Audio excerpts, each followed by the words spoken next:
এই যে বন্ধুরা, দুপুরবেলায় ভাত খাওয়া দাওয়া হয়ে গেছে। এবারে কাঁঠাল নিয়ে বসে যাওয়া হয়েছে। আমার মা নাকি গ্রামে থাকে, সে নাকি কাঁঠালই খেতে পারেনি, ওর জন্য মেজদির পাঠিয়েছে কাঁঠাল, তার মামা শ্বশুরের গাছের। জল খাই আগে, সে কাঁঠাল খাবে, কাঁঠাল খাবে। আমার তো কাঁঠাল খেতে ভয়ই লাগে বাবা। একবার সেই ডায়রিয়া হয়েছিল, তারপর থেকে ভয়ই লাগে কাঁঠাল।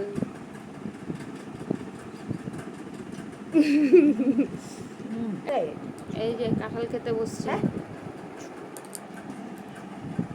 এক বাটি কাঁঠাল নিয়ে বসছে খেতে।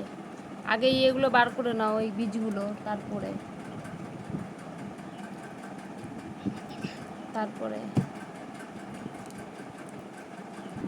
এই যে আরেকজন কাঁঠাল খাচ্ছে দিদার সাথে। কম্পিটিশন হচ্ছে নাকি? তারপরে হসপিটালে দুজনে দৌড়াবি কম্পিটিশনে।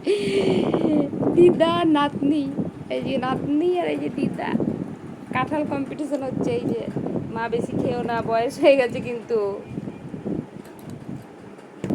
এই যে স্কুল থেকে এই মাত্র আসলো, কাঁঠাল দেখে ভাত বেশি খায়নি, অল্প একটু ভাত খেলো, খেয়েই বসে গেছে কাঁঠাল খেতে। কাঁঠাল খেতে ভালো লাগে, ও ফল, যে কোনো ফল ওর খুব প্রিয় মনার। এত ফল খেতে ভালো। আর আমার বড়টা হচ্ছে ফলের থেকে 10 মাইল দূরে থাকে। ওকে সাজিয়ে কেটে সাজিয়ে গুছিয়ে দেবো, তাও 1 পিস 2 পিস খাবে, তারপরে বলবে আর খাবো না। আর নয় মনা, পেট খারাপ, পেট ব্যথা করবে। কাঁঠাল খেয়ে হজম করতে পারলে ভালো, না হলেই খারাপ। ও মা, কাঁঠালটা খেতে কেমন? ভালো? ভালো। তো বন্ধুদেরকে টাটা বলে দাও, আর পরে আবার বলো নেই মনা, টাটা বলে দে। টাটা বন্ধুরা, পরে আবার নেক্সট ভিডিওতে আবার আসবো। তো ওয়েদারটাও ভালো নয়, মেঘলা মেঘলা ওয়েদার।